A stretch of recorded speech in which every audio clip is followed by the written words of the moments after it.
Attesa nelle prossime ore, massimo entro venerdì mattina, l'udienza di convalida d'arresto di Erika Podmenic, accusata di omicidio volontario per la morte di Isabella Tregnaghi, l'89enne che lunedì pomeriggio è stata trovata senza vita con un profondo taglio alla gola nella sua abitazione di via delle Beccherie 7. La 58enne triestina, ora in carcere al Coroneo, è provata, sconvolta, confusa e spaventata, ma ha reso la propria versione dei fatti, un litigio culminato nel peggiore dei modi, come riferisce il suo avvocato Massimo Scrascia, contattato telefonicamente dalla nostra emittente. Una versione, quella del litigio improvviso, che non convince gli inquirenti, secondo i quali la donna avrebbe ucciso brutalmente l'anziana dopo una colluttazione. La presunta assassina, al momento dell'arresto in via Bramante, presentava graffi sul viso, come se la vittima avesse cercato di difendersi.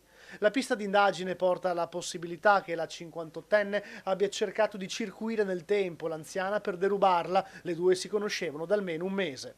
Di fatto i gioielli dell'89enne sono stati trovati in un sacchetto dentro un cassonetto dell'immondizia di via Campi Elisi insieme ai vestiti insanguinati.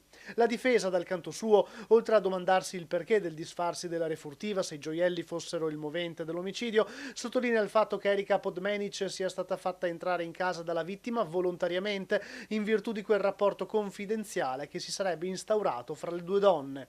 Secondo quanto filtra, Erika Podmenic sarebbe già stata sotto osservazione per furti ai danni di anziani, ma la donna a suo carico non ha precedenti, come conferma il suo legale. L'avvocato Scrascia rimarca altresì come la sua assistita voglia continuare a collaborare nelle indagini.